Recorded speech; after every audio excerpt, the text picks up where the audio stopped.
everybody! Welcome back to episode 2 of Cooking with Foster. Today, what I have for you is another nice one-pot recipe, but this time it's more of like a burrito bowl type mix situation. So, got some chicken, got some taco seasoning, got a bell pepper, some beans, tomatoes, and some rice. We're going to get all that going into a pot here in a little bit, and hopefully get you another tasty meal that you can make for you, your family, to help you get through a week or a few days, whatever you need it for.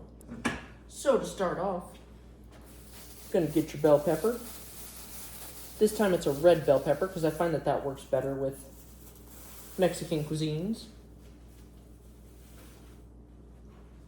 And it's the same idea as last week, where I'm going to cut the top and bottom off my bell pepper.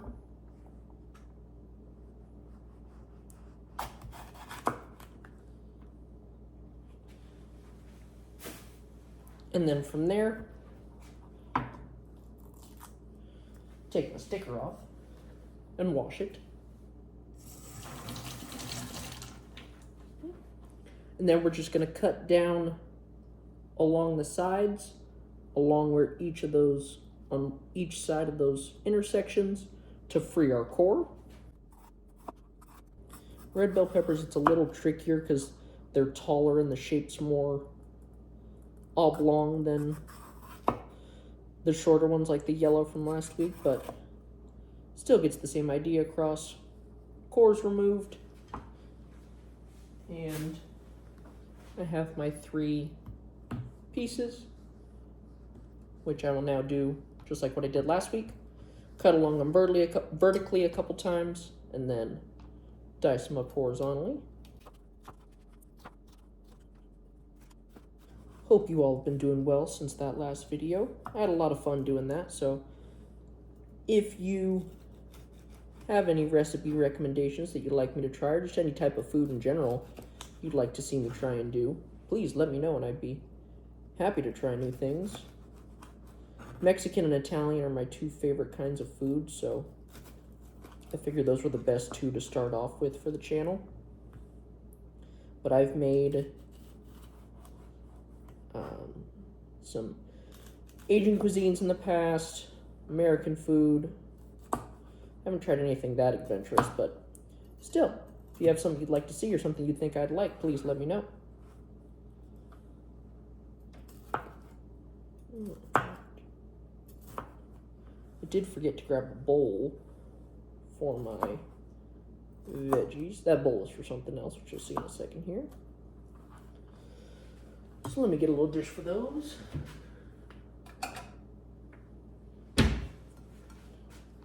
So my bell peppers, all nice and diced here. And now that I've got that all chopped into the side, I'm going to take some chicken breast. I don't know how much this is weight-wise. Might be about a pound or so, but this recipe calls for a pound, but if you want to do more, you're obviously more than welcome to. I'm going to get a paper towel to pat it dry a bit, because there's still some juices in there, because it was in the freezer for a while.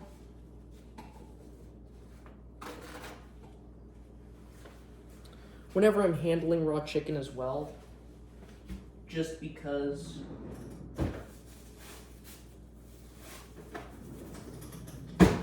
I don't like the feeling of it, and I also don't like having to wash my hands of it any more than I need to. I have these disposable kitchen gloves that I love using. You can get them at like Sam's or Costco and get like 5 million of them for relatively cheap, and it's great for stuff like this. So, there's my chicken here. Pat it dry. You could also use like a meat tenderizer to flatten it a bit if you want, but we're just going to dice it up into cubes so it doesn't have to be super flat to start with, because we're going to cut it into relatively small pieces afterwards anyways. So like I said, just go ahead and dice it into relatively the same size cubes, just because you want it to all cook in the same amount of time. And if your cubes are different sizes, then some parts will be underdone when your other parts are done, it's not a good time. And just like that last recipe, you don't have to use chicken for this. You could use ground beef, you could probably use ground chicken as well, you could use steak, carne asada, tofu if you wanted to, anything that fits your vibe for how you want to eat. It's your dealer's choice.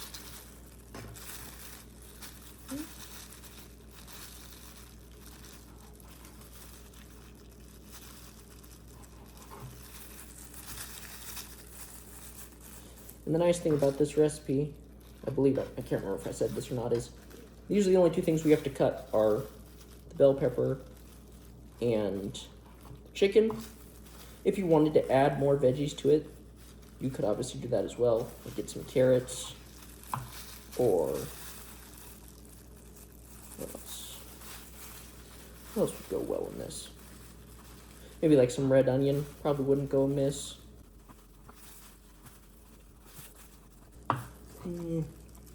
This piece looks a little questionable, so he's gonna be a sacrifice.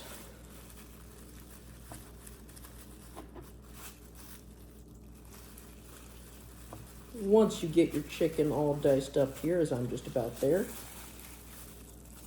we are going to head over to the pan and get some olive oil heated up in there on medium to high heat so that we can brown this chicken and get it cooked all the way through, because we are not a salmonella household here, so we're going to try and minimize any infections or sickness that we can. As much as I love Disturbed, I'm not looking to be down with the sickness in that way.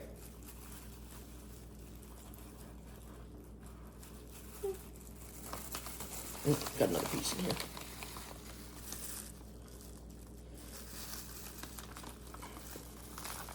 And this trash, your chicken trash, will absolutely stink up your house very quickly, so take it out as soon as possible once you're done.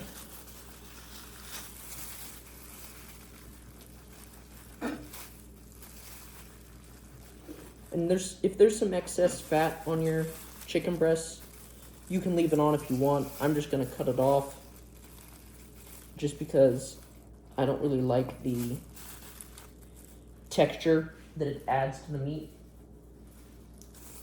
And we'll get plenty of flavoring from the stuff that we're adding while we're cooking our chicken, so no need to worry about losing that little tiny extra bit. That's another nasty looking piece, so we'll get rid of him. Not doing the greatest job of making these all the same size, but it's okay. You'd think as a math teacher I'd be able to get symmetry right, but here we are. Chicken's all diced. Set our knife off to the side. Get your gloves off. I like to take them off so that they go inside of each other, so that way you don't have to worry about accidentally touching the chicken parts. So now I'm going to head over to the stove. I'm going to put some olive oil into my pan and get that going on some medium heat so I can warm it up before I put the chicken in there.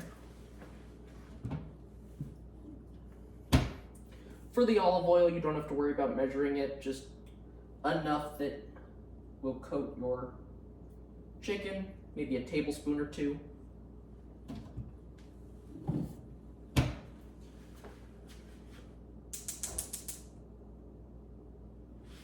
So while that is heating up, we're gonna do a couple things to prepare the rest of the stuff. Firstly, got some cans that we need to open. Black beans, because what's a good Mexican food dish without any beans in it? Plus, never bad to have some extra fiber in your recipe.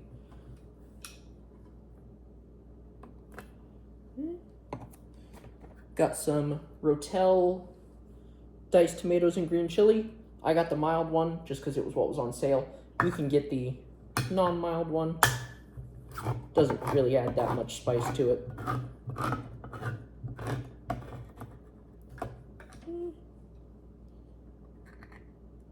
And then the last can that we have to open is some tomato sauce. 8-ounce can.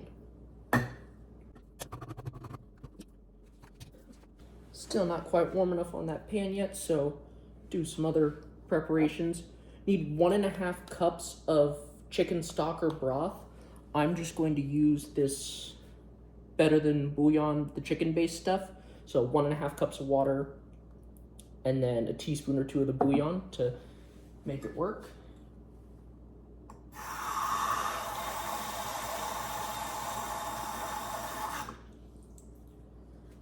If you've never used that stuff before, though, your water does have to be hot, so that way that will mix and melt. So go ahead and put it in the microwave. I usually get about 3 minutes, and that usually gets it hot enough to be able to work.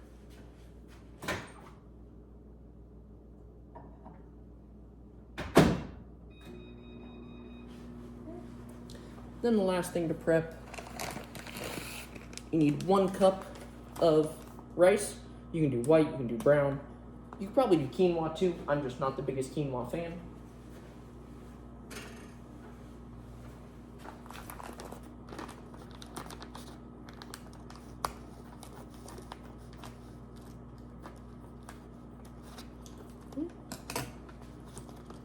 So I need 1 cup of rice.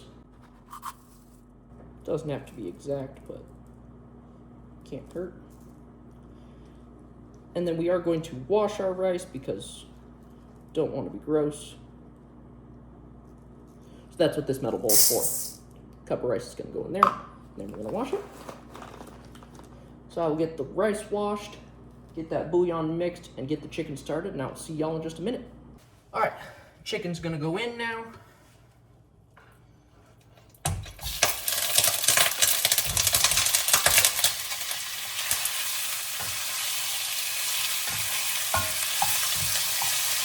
Might have been a little too hot, but that's fine. It's only olive oil. I can clean it up, and I didn't take any shots.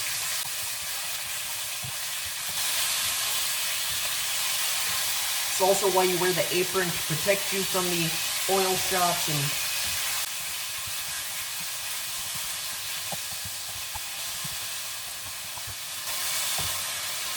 Alright, so once your chicken has no more pink on the outside, and you're trying to figure out whether or not it's done, the trick that I learned from my grandpa was that if it doesn't bounce anymore when you poke it, that tells that it's done. So as long as there's still some give when you're poking it, then that means you still need to cook it more. You could also do this just by like buying a rotisserie chicken and then just using the meat from that so you wouldn't have to worry about cooking it. Because we season it after we cook it, or after we get it all cooked, and then the seasonings will go in with everything else while it cooks the rice, so it's not pertinent that you use raw chicken for this.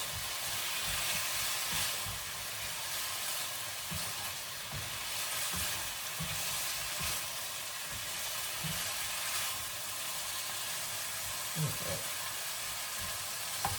So after that initial frenzy of oil, we calmed down a bit, so I'm going to let that sit. And turn it every couple minutes or so, just so you can get an even cook through each side. I'm going to bring over all the stuff that we need. It's going to go in there. Got a bell pepper. Our rice is right here. It's been rinsed. This is our chicken stock.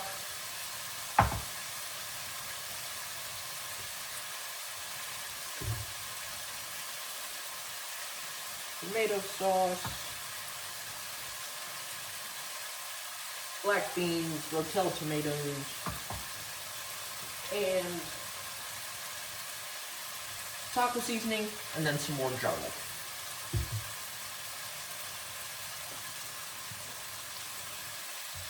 Garlic, for those of you that missed the last video, is just the term that I use for the minced garlic bucket. Because it's garlic in a jar, so why not garlic? Another easy way you can check if your chicken is done is by using your spatula or whatever you're using and just splitting through it in the middle. If you start at your bigger pieces, because those are the ones you're going to take longer to be done. If you go through them and see that they're done, then you're good to go. Like that one that I just tried to cut into is a bit more rubbery, so I know that one's not quite done yet.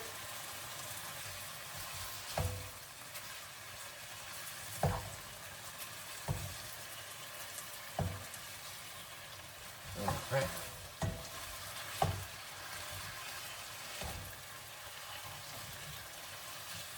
It is looking like we are there.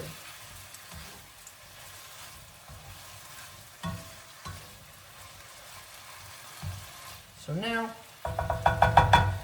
we're going to add in the bell pepper,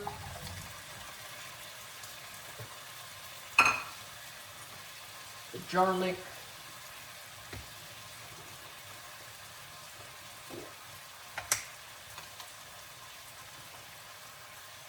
again, I never measure the garlic, it's just usually a spoonful or so.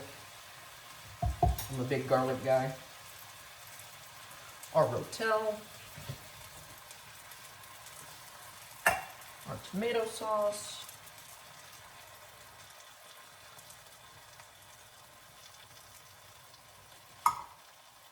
and our black beans,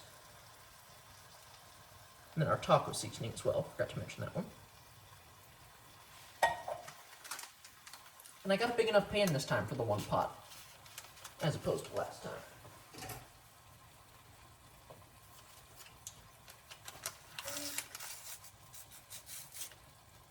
Taco seasoning.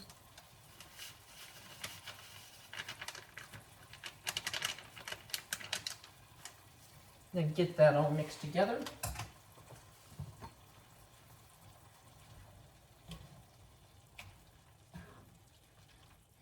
Just so those flavors can coagulate together before we add our rice and stock in.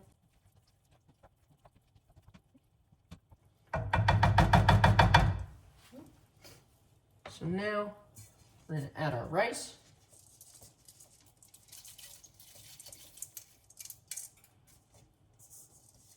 Try and get as much of it out of the bowl as you can.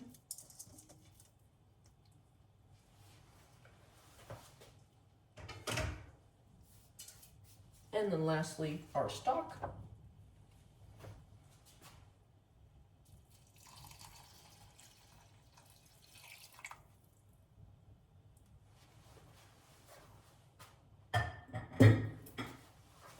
Now you want to mix all of this together and then bring it up to a boil. So once it's all mixed in, all looks like one congealed mass. Get it up to a boil. You can turn the heat up a bit if you want. I'm going to go up to like medium-high. And then once it's at a boil, you're going to cover it, let it go for about 15 or 20 minutes, stirring halfway through. So I'm going to get it to a boil, cover it, and then I'll see y'all at about the halfway point once I stir it for the first time. All right, so it's been about 8 minutes. So we're going to check on this and stir it a bit. I turned the heat down to just regular medium because it was going pretty aggressively. And you can see your rice is starting to plump up a bit, and the chicken's changing color from absorbing all of your seasonings. Make sure you're scraping the bottom, non-stick or stick, just so you can get that rice that's stuck on the bottom off. Okay. So now I'm gonna let this go for about 8 more minutes, and then hopefully see the final product. All right, so that second 8-minute timer went off, so let's take this lid off and check on it.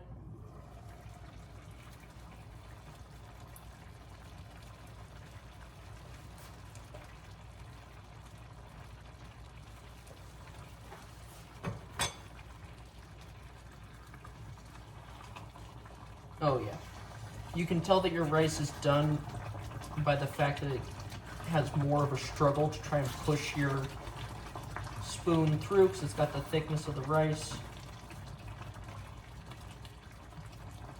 So So since that rice is done and there's still quite a bit of liquid left here, I'm going to leave the lid off to let some of that extra liquid boil off. Yeah, so I did 8 minutes for the first one, and then the time to stir it, and then another 8 minutes after that. So in total, probably closer to that 20-minute mark than the 15.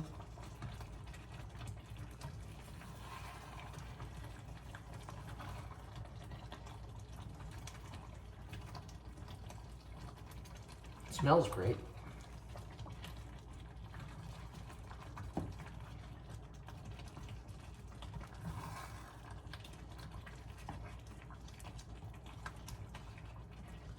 All right, so that's all mixed in. I'm going to let some of that liquid boil off. Once that liquid is all boiled off, we're going to sprinkle some cheese on top to melt that down. And then should be good to go. Got the same containers as last time to fill in. So I will come back to you all once the liquid's boiled off and the cheese is on top. All right, so we have the final product here.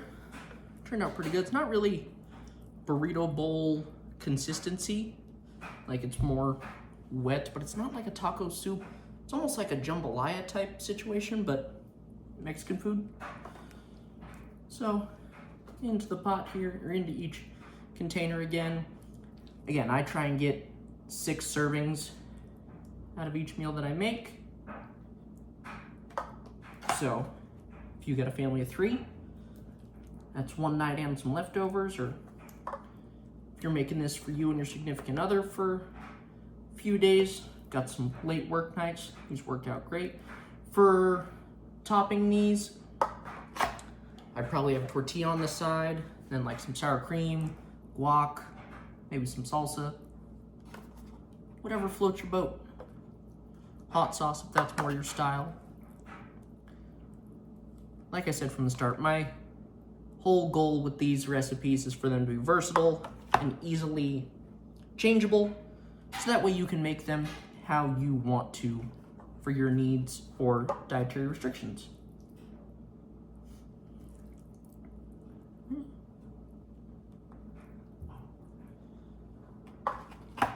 Looks like this is gonna work out just perfectly to be in 6, just like the last one did. Ooh, good cheese pull.